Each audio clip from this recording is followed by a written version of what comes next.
할렐루야. 오늘은 그리스도의 비밀 13번째입니다. 오늘 하나님이 우리에게 주시는 말씀은 고린도 후서 5장 17절 말씀입니다. 그런즉 누구든지 그리스도 안에 있으면 새로운 피조물이라.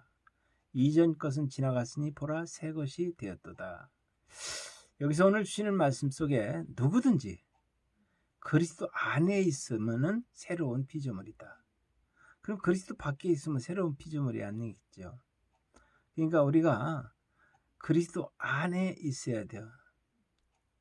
또 그리스도께서 내 안에 계시고 내가 그리스도 안에 있고 하는 거죠. 그러면 어떻게 되느냐? 이전 것은 지나갔으니 보라 새 것이 되었다. 이전 것은 어떤 겁니까? 육신으로 살던 것들, 육신에 속한 것들, 육신에 있는 것, 이런 것은 다 지나가고 이제 영에 있는 것입니다. 그래서 우리가 그리스도와 함께 죽지 아니하면 새 생명을 얻을 수가 없습니다.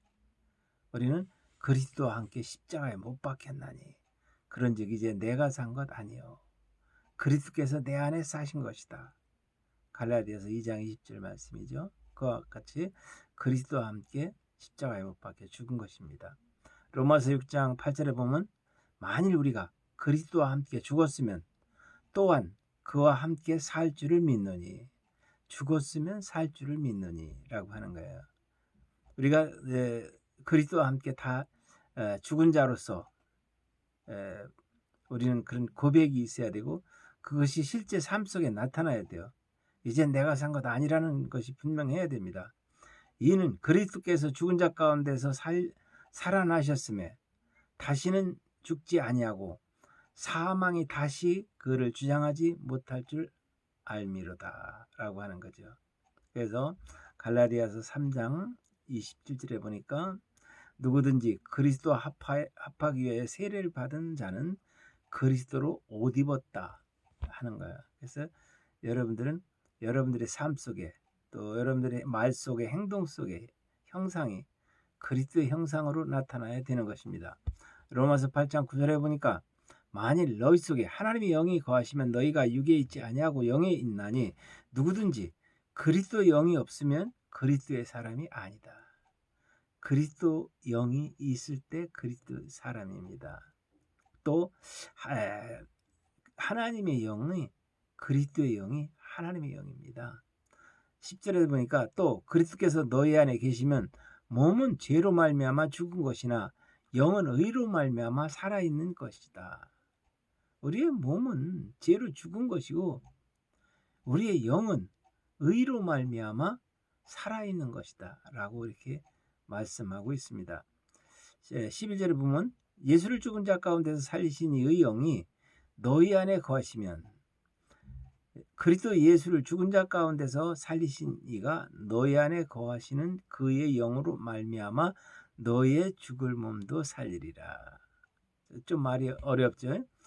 예수를 죽은 자 가운데서 살리신 이의 영이 예수를 살리신 영이 너희 안에 거하시면 우리 안에 그 영이 있으면 그리스도 예수를 죽은 자 가운데서 살리신 이가 너희 안에 거하시는 그의 영으로 말미암아 너의 죽을 몸도 살리시리라. 이렇게 말씀하고 있습니다. 예수를 죽은 자 가운데서 살리시는 영이 우리 안에 거하시면 그 영이 우리를 죽을 몸도 살리신다는 거죠. 그렇기 때문에 로마서 4장, 로마서 1장 4절에 보니까 성결의 영으로는 죽은 자들 가운데서 부활하사 능력으로 하나님의 아들로 선포되셨으니 곧 우리 주 예수 그리스도시라. 하나님의 아들로 선포됐다는 거죠. 그래서 하나님의 아들로 선포됐다고 하는 것은 어떤 것이냐 하는 거죠. 그래서 우리가 하나님의 아들로 선포가 되려면 어떻게 돼야 되느냐? 우리가 갈라디아서 3장에서 보니까 3장 16절부터 보겠습니다. 이 약속은 아브라함과 그 자손에게 말씀하신 것인데 여럿을 가리켜 그 자손이라 하지 아니하고 오직 한 사람을 가리켜 네 자손이라 하셨으니 곧 그리스도시라. 여기서 네 몸에서 날 자가 그리스도라고 네 후손이다. 그것은 이삭을 가리켜서 했던 말씀인데요. 이삭을 낳기 전에 그 몸종을 통해서 이스마엘을 낳죠. 이스마엘은 아니라는 겁니다. 오직 이삭이래야만이 된다는 겁니다. 왜? 약속의 자손이기 때문에. 그래서 여럿을 가리켜 네 자손이라 하지 아니하고 곧 그리스도시니라. 구약은 그림자입니다. 그러면 신약에 와서 이 실체가 그 그림자의 실체가 그리스도라는 거죠. 그 이삭을 얘기했던 그 그림자가 그 실체가 그리스도라는 겁니다.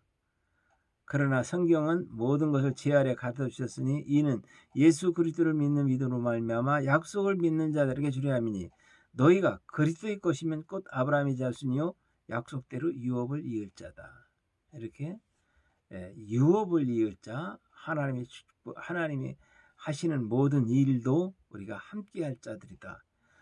그 하나님이 하시는 일에 대한 유업을 이을 자라는 거죠. 고린도후서 3장에서 보니까 그러나 그들의 마음이 완고해서 오늘까지도 구약을 읽을 때 그 수건이 벗어지지 아니하고 있으니 그 수건은 그리스도 안에서 없어질 거라는 거죠. 우리가 그리스도 안으로 들어가지 못하면은 구약을 읽을 때 얼굴에 수건을 가린 것 같아요. 그 수건이 가려져 있기 때문에 자세히 모른다는 거죠. 오늘까지 모세의 글을 읽을 때에 수건이 그 마음을 덮었도다. 그러나 언제든지 주께로 돌아가면 언제든지 그리스도께로 돌아가면 그 수건이 벗어지니라. 수건이 벗어지니까 어떻게 합니까? 자유하다는 거죠. 주는 영이신 주의 영이 계신 곳에는 자유가 있느니라. 우리가 다 수건을 벗은 얼굴로 거울을 보는 것 같이 주의 영광을 보며 그와 같은 형상으로 변화하여 영광에서 영광에 이르니 곧 주의 영으로 말미암으니라 라고 이렇게 말하고 있습니다. 여러분들도 이제 주님을 수건을 벗은 얼굴로 거울을 보는 것 같이 마주 보는 것 같이 이렇게 여러분들도 형상이 변화가 돼서 그 영광 가운데 참여하는 여러분들이 되주시기를 바랍니다. 기도합니다. 지금은 우리 주 예수 그리스도의 은혜와 하나님 아버지의 그 만거하신 사랑하심과 성령님의 내주 교통 역사하심이 이 말씀을 듣는 세계 각국에 있는 모든 성도들 가정과 또 모든 하는 일 위에 이제부터 영원토록 함께 하시기를 간절히 축원하옵나이다. 아멘.